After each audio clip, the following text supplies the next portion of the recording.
एक मनुष्य जन्म चुकली या वर्म फिरा पडे, याच जन्मी ओळखी करात्मराम, संसार संभ्रम भोगू नका. संसारी असावे असोनी नसावे, भजन करावे वेळोवेळा. याच जन्मी ओळखी करात्मराम, संसार संभ्रम भोगू नका. नामा म्हणे विठू भक्ताची बारी, घेऊन या करी सुदर्शन. याच जन्मी ओळखी करात्मराम, संसार संभ्रम भोगू नका. विठ्ठल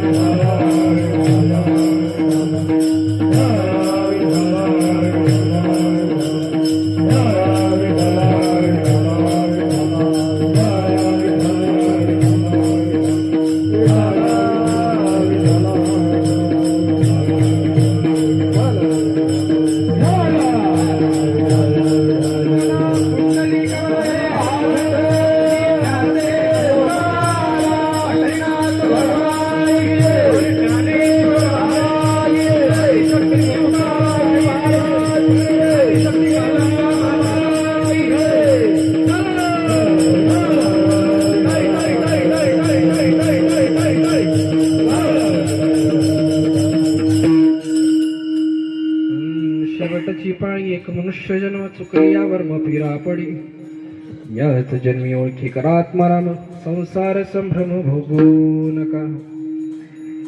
महायोगी पीठे तटे भीमरत्यम वरम पुंडलिकाय दत्तम महेंद्रम, समागत तिष्ठमतमानंद कंदम परब्रह्मलिंगम भजे पांडुरंगम. पांडुरंग करू प्रथम नमन, पांडुरंग करू प्रथम नमन, पांडुरंग करू प्रथम नमन, पांडुरंग करू प्रथम नमन, पांडुरंग करू प्रथम नमन, पांडुरंग करू प्रथम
त्यांच्या गुरुपादाने कथेचा विस्तार व्हावा असतो का. थोडा इको मांडणार चालू ठेवा. थोडासा जयांचे केले स्मरण होय सकळ विद्यांचे अधिकरण होते. चिवंत सुचरण गुरुजी नमस्कारुणी. आता ओम नमो जी आद्या वेद प्रतिपाद्या, जय जय सुसुम विद्या आत्मनोरूप देवा तुच गणेशु, सकल अर्थामध्ये प्रकाश म्हणे निवृत्तीदासु अवतार जोजी. प्रभु के चरण में सदा पुण्य पुण्य कर प्रणाम, तुम मुझे भूल नहीं मेरे प्रिय तुम श्याम. अलंकापुरी रम्य सिंहासनस्थं पदाम्भुज तेजस्वरुद्दिक्प्रदेशं, विधीन्द्रादिदेवैः सदा स्तूयमानं समाधिस्थं मूर्तिं भजे ज्ञानदेवं. नमो ज्ञानेश्वरा, नमो ज्ञानेश्वरा, नमो ज्ञानेश्वरा, नमो ज्ञानेश्वरा, नमो ज्ञानेश्वरा.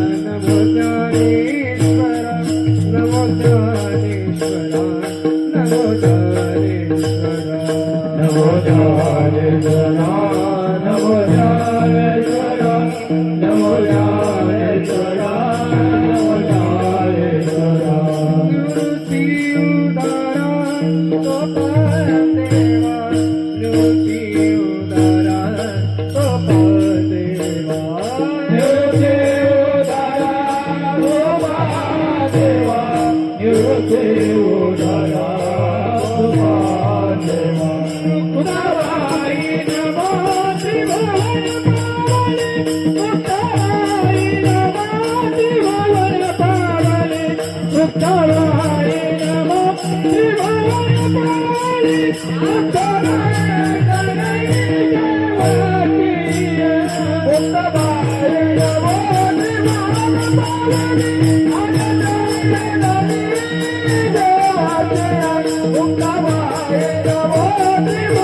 पावने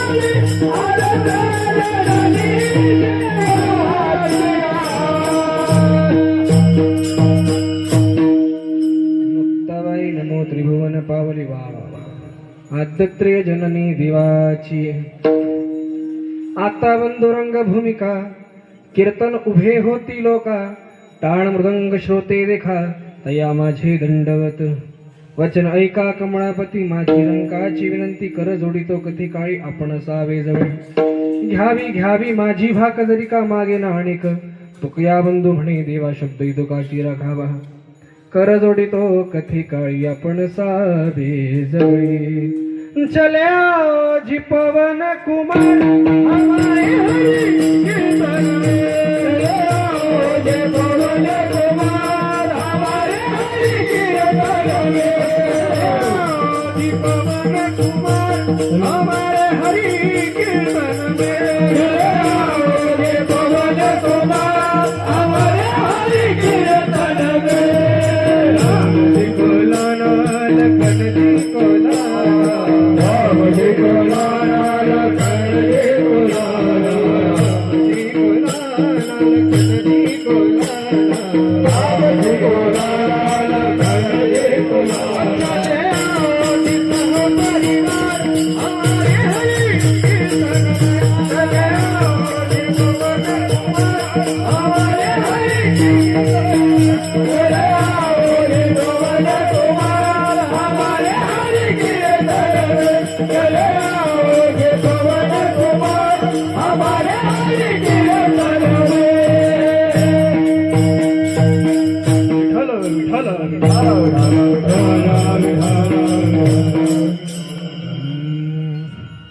प्रस्तुत प्राप्त क्षणी प्राप्त समय प्राप्त कीर्तन सेवेसाठी घेतलेला अभंग संत श्रेष्ठ महाविष्णू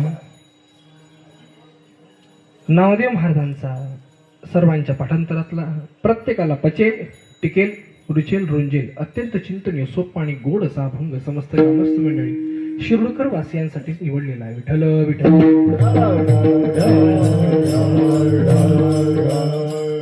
बारीक कुठे आहे फक्त बारीक थोडस आला पाहिजे थोडं. सेवेला सुरुवात करण्यापूर्वी थोडं ऐकू द्या. वारकरी संप्रदायाच्या अनुसार आजची सेवा किम निमित्ताने महाराष्ट्राच्या पवाराच्या वाटेवरती आली. महाराज सर्वांना ठाऊकच आहे. गेल्या 13 दिवसापूर्वी आपल्यातून कैलासवासी गंगा भागीरथी कमलाई कोठावदे यांना देवाज्ञा झाली आणि त्या निमित्ताने आज त्यांच्या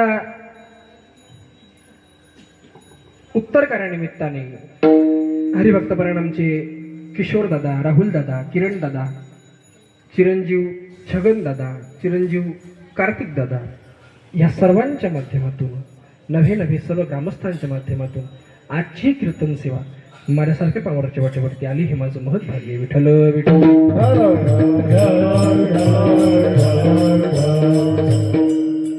बरं महाराज, सेवेला सुरुवात करायची आहे, पण सर्वप्रथम सर्व प्रेमाची मंडळी आमची आज भेटली याचा फार आनंद होतोय बरं का. आता हे असा सांगाडा हा जमलाय महाराज, हे असं जमलंय ना सगळं, असं वाटतंय रातभर कीर्तन चाललंय. हो मजा येते बरं का असं कीर्तनात. कीर्तनकाराला सुद्धा काय पाहिजे असतं? चांगली सात्संगत, चांगलं गायन, चांगलं वादन, मागे सपोर्टला पाहिजे असतं बरं का. कारण माहिती का महाराज, कीर्तनकारांना सांभाळून घेणारी हीच व्यक्ती असते, हेच असतात सर्वजण. तसेच आमचे भटुनाना आलेले, तसेच संजू आबा, सुरेश आबा, नवे नवे सर्व सर्व सर्व आता एकाचं नाव घेणं काही शक्य नाही, माफ करा बरं का. सर्वांचं एकत्र नाव घेतो महाराज. सर्वच मंडळी जमलेली, तुम्ही सर्व भक्तगण जमलेले. इतका आनंद होतोय आपल्या शिरूर गावामध्ये. पहिलंच कीर्तन आहे माझं अजून, तरी सुद्धा फार आनंद होतोय. इतकी सुंदर संख्या पाहतोय, असं वाटतंय कीर्तन चालूच ठेवा बरं का. खरंच आनंद होतोय. म्हणून कीर्तन चालू करायसाठी मला तुमची काहीतरी थोडी मदत लागेल. तेवढी मदत तुम्ही केली तर फार आनंद होईल बरं का. कुठली मदत लागेल महाराज? कीर्तनाचे 4 नियम आहेत. सर्वात महत्वाचा आणि सर्वात पहिला नियम असा की प्रत्येकाने हाताने टाळी आणि मुखाने चिंतन केलंच पाहिजे. का महाराज? कारण कलियुग केवल नाम आधारा, सुमिर सुमिर नर उतरही पारा. तुम्हाला जर तुमच्या पापाचा पारा उतरवायचा असेल किंवा चांगल्या मार्गाला जायचं असेल, भगवत भक्तीच्या मार्गाला जायचं असेल, ह्या भवसागर तरुण जायचं असेल, तर तुम्हाला फक्त एकच कलियुगामध्ये साधन दिलेलं आहे, नामसंकीर्तन. नामसंकीर्तन साधन पैसोपे, जळतील पापे जन्मांतरी. महाराज जन्मजन्माचे पाप फक्त नामस्मरणाने करतात. म्हणून हाताने टाळीने मुखाने काय म्हणायचं? विठ्ठल विठ्ठल म्हणायचं. जेव्हा मी सांगेल तेव्हाच, केव्हा पण म्हणायचं नाही. कारण काय महाराज, तुम्हाला हे तर कारण सांगितलं मी की तुम्हाला तरुण जायचंय असं. पण महाराज वैज्ञानिक दृष्टिकोनाने जर बघायला गेलं तर टाळी वाजवण्याचा फायदा असा होतो, कदाचित तुम्ही ऐकलं असेल नसेल मला माहित नाही, पण तरी सांगणं माझं कर्तव्य. तुमच्या फायद्याची गोष्ट आहे बरं का. मी प्रत्येक कीर्तनात सांगत असतो माझ्या, यात फायदा माझा असेल नसेल मला माहित नाही, पण तुमचा 100% फायदा आहे. कसा महाराज? हे आज विज्ञान सुद्धा मान्य करतं की जे व्यक्ती हाताने टाळी वाजवते आणि मुखाने विठ्ठल म्हणते, महाराज ऐका, त्या व्यक्तीला काय होत नाही. ऐका बरं का. तुमच्या उजव्या हातामध्ये 16 नसा असतात. 16 किती? बोला चला मावशी बोला. किती? 16 नसा असतात. ह्या हातामध्ये 16 आणि ह्या हातामध्ये 16. 16 वरती 16 नसा आदळल्या गेल्या की त्यांच्यातून स्पंदन म्हणजेच व्हायब्रेशन्स निर्माण होतात. ते व्हायब्रेशन्स, ते स्पंदन आपल्या हृदयापर्यंत जातात आणि आपला रक्त पुरवठा हा सुरळीत चालवतो बरं का. कळतंय ना मी काय बोलतो? सोपी भाषा आहे बरं का. हृदयापर्यंत तो रक्त पुरवठा सुरळीत चालल्यामुळे काय होतं महाराज, विज्ञान मान्य करतं की जी व्यक्ती हाताने टाळी वाजवते, मुखाने विठ्ठल विठ्ठल म्हणते, त्या व्यक्तीला आयुष्यात कधीच हाय बीपी, ब्लड प्रेशर, नवे हार्ट अटॅक सुद्धा येत.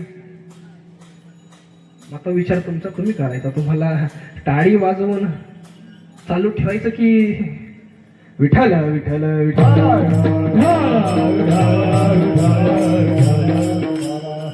आता कशा गप्पा टाळ्या वाजल्या महाराज? मला भीती घाला काय नाही करतो माणूस. असं चिंता करू नका महाराज. सर्वात पहिला नियम असा. आणि दुसरा नियम असा की ज्याला टेकून बसायला जागा असेल, कृपया टेकून बसू नका. खुर्शीत बसलेले ठीक आहे बरं का. खुर्शीत बसले काही अडचण नाही, मग वयोवृद्ध असतील म्हणून टेन्शन नाही. भिंतीला, खांबाला कुठे जागा असेल टेकायला, मंडपाच्या खांबाला सुद्धा टेकू नका, विनंती करतो. कोणी नाही पाहू नका लगेच माझ्याकडे. तुम्ही बाबा म्हणून विश्वास ठेवता तेव्हा थोडा विश्वास ठेवा. आणि कोणी कारण सांगतो महाराज, मी कारणाशिवाय बोलणार नाही महाराज. कारण असं आहे, चला त्रेतायुगामध्ये बघूया. त्रेतायुगामध्ये आल्यानंतर माझ्या रामरायाला काय झाला होता हो? वनवास झाला होता. वनवास किती वर्षाचा? 14 वर्षाचा वनवास झाला होता. आणि वनवास कोणामुळे झाला होता? उत्तर पाहिजे तुमच्याकडनं अपेक्षित. कोणाकडनं झाला होता? कोणामुळे?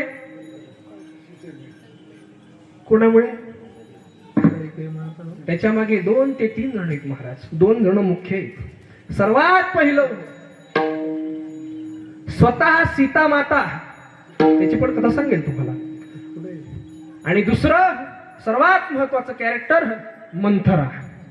लोक म्हणतात कैकेयीने केलं, कैकेयीने काही केलं. बरं महाराज, ज्या दिवशी माझ्या रामरायाचा राज्यकारभार हातात येणार होता, राज्याभिषेक होता ना महाराज, त्याच्याच आदल्या दिवशी ही मंथरा वनामध्ये फलं आणि फुलं तोडण्यासाठी गेलेली होती, की राज्याभिषेकासाठी लागतील म्हणून तोडण्यासाठी गेलेली असताना ती एका हिवराच्या झाडाला टेकली. कोणतं झाड होतं? हिवर, कळतं ना? हिवराच्या झाडाला ती टेकली आणि टेकल्यामुळे आता त्या हिवराच्या झाडामध्ये काय होता? इंद्राने विकल्प टाकला होता, दुर्बुद्धी टाकली होती त्याची. ती दुर्बुद्धी, तो विकल्प इंद्राने त्या हिवराच्या झाडामध्ये टाकला होता आणि टाकल्यामुळे तो विकल्प ही टेकली म्हणून हिच्या डोक्यात गेला. जसाच हिच्या डोक्यात विकल्प गेला, ही घरी आली आणि घरी आल्यानंतर हिने कैकेयीच्या खांद्यावरती हात ठेवला. काहीतरी सांगायचं म्हणून ठेवला असेल, हात ठेवला. जसाच हात ठेवला त्या विकल्पाने हिच्या डोक्यातनं निघून सरळ तिच्या डोक्यात प्रवेश केला आणि म्हणून तिची बुद्धी भ्रष्ट झाली आणि म्हणून माझ्या रामरायाला वनवास आणि म्हणून अख्खं रामायण. आता दुसरं रामायण तुम्हाला घडवायचंय का टेकून पडू? विचार करा. घडवायचं असेल तर टेकून बसा. असो महाराज, म्हणून कोणी टेकून बसू नका. तिसरी सर्वात महत्वाची गोष्ट अशी की माझ्या कीर्तनामध्ये विनोद जरा कमी असतो बरं का. विनोद जरा जास्ती कळत नाही, म्हणून प्रत्येकाने आपल्या शेजारची गाडी प्रत्येक 10 मिनिटांनी चेक करत राहा. गाडी जागेवर आहे का, डेपोत जमा झाली, एवढं चेक करत राहा. आणि जांभळी जर आली ना तर जांभळी दाबून टाका, तोंडातल्या तोंडातच दाबून टाका. दाबता येते बरं का. बऱ्याच गावांना बाबा गंमत म्हणून नाही सांगत, बऱ्याच गावांना गेलं ना जांभळी देताना फक्त बॉल गे असं बाकी ठेवता.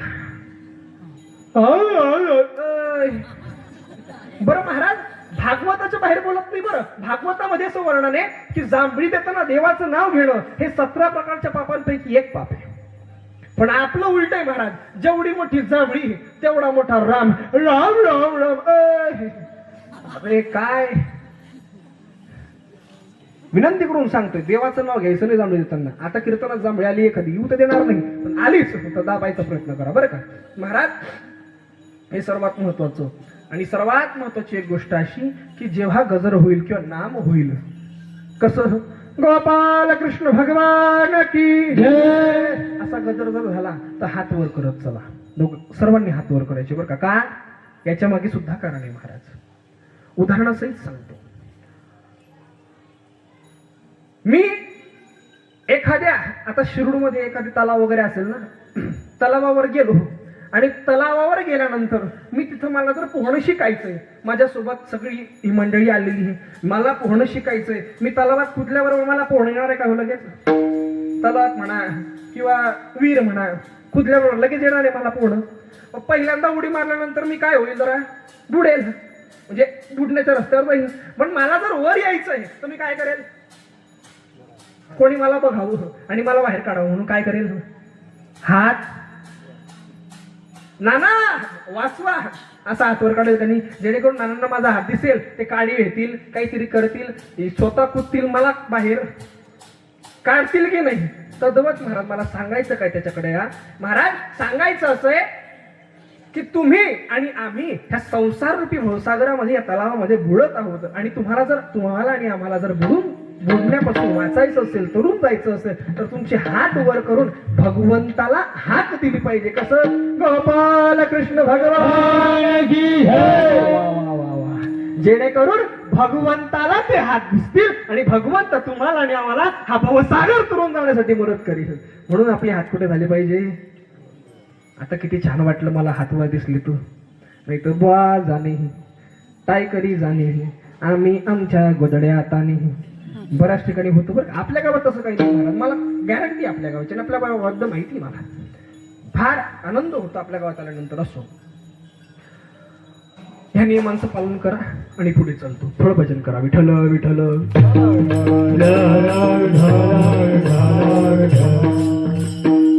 अभंग नामदेव महाराजांचं आहे. महाराज नामदेव महाराज अभंगात काय सांगतायत? नामदेव महाराज सांगतायत, शेवटची पाळी एक मनुष्य जन्म, चुकली यावर मग फिरा पडे.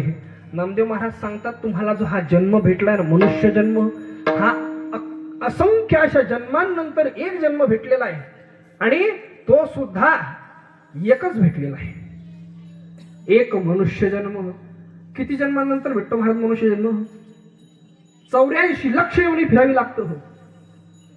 राम भजन को दिया कमल मुख, राम भजन को दिया, राम भजन को दिया कमल मुख, राम भजन को दिया, राम भजन को दिया कमल मुख, राम भजन को दिया.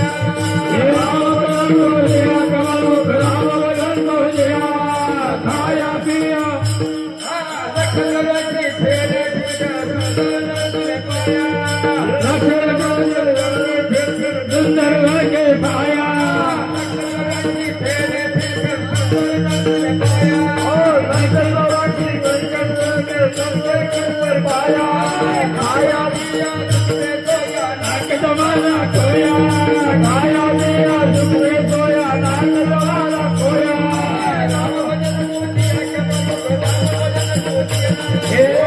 राम भजन कोटिया कमल कोटिया राम भजन को जिया कमल मुख राम भजन को वा वा वा. किती लक्ष योनी सांगितली 84 लक्ष योनी सांगितली 84 लक्ष योनी फिरता दुःख भोगी महाराज 84 लक्ष योनी फिरल्यानंतर मनुष्य जन्म भेटतो म्हणून हा जन्म एकच भेटलाय या जन्मात तुम्ही काय करा याच जन्मी ओळखी करा आत्माराम आत्माराम म्हणजे तुमच्या आत्म्यात जो राम बसलाय ना महाराज सर्व घटी राम देहा देई एक सूर्य प्रकाश सूर्य प्रकाश सूर्य प्रकाश सर्व घटी राम जया सूर्य प्रकाश सूर्य प्रकाश सूर्य प्रकाश सर्व घटी राम देहादी एक सूर्यप्रकाशक सहस्ररश्मी महाराज ऐसा हृदयामध्ये असता मी रामू सर्व सुखाचा महाराज हृदयामध्ये राम हा जो राम आहे ना हा आत्माराम हा ओळखी करा हा म्हणून जर आत्माराम तुम्ही ओळखी केलात तर काय करा संसार संभ्रम महाराज नामदेव महाराज असं म्हणतायत पण ह्या चरणात असं म्हणतायत की संसार संभ्रम भोगू नका पण लगेच पुढच्या चरणामध्ये काय म्हणताय हो संसारी असावे संसारी असावे थांबा थांबा थांबा महाराज संसार तुम्ही करा म्हटले संसार पण संसार करत असताना काय करायचं महाराज संसारी असावे असोनी भजन करावे म्हणजे काय ताईचं बैसोनी करा एक चित्त ताईचं बैसोनी करा एक चित्त ताईचं बैसोनी करा एक चित्त ताईचं बैसोनी करा एक चित्त अनंत आळवा आळवा आवडे आळवा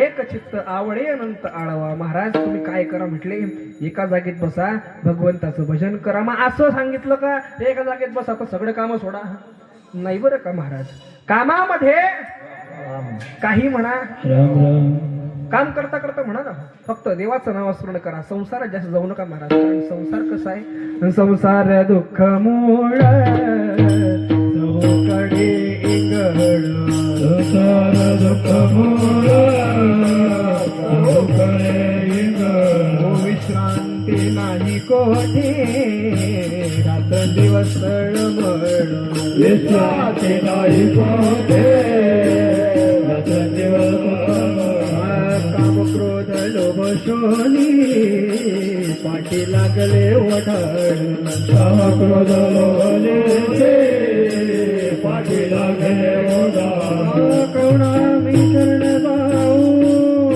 दृष्टी देय निर्मळ करुणा मी शरण जाऊ दृष्टी देय निर्मळ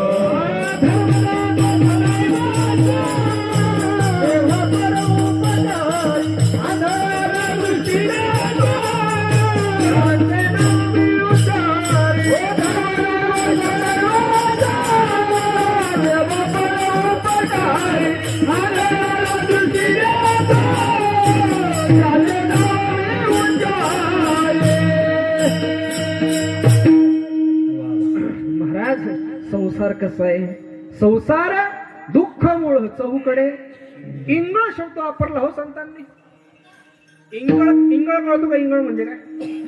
इंगळ म्हणजे विंचू. विंचू हा विंचू काय करतो माहिती का महाराज? याला काय असते? नांगी असते, नांगी. आणि असं म्हणतात की याच्या नांगीमध्ये जगातला सर्वात खतरनाक विष असतो, म्हणजे हा सापापेक्षाही विषारी असतो असं म्हणतात बरं का. पण महाराज तुम्हाला एक गोष्ट माहिती आहे का? संतांच्या म्हणण्याप्रमाणे जर चालायचं म्हटलं तर विंचू सगळ्यात विषारी प्राणी आहे. पण महाराज तुम्हाला संतांवर विश्वास ठेवायचा आहे की तुमच्या मनाचं काही सांग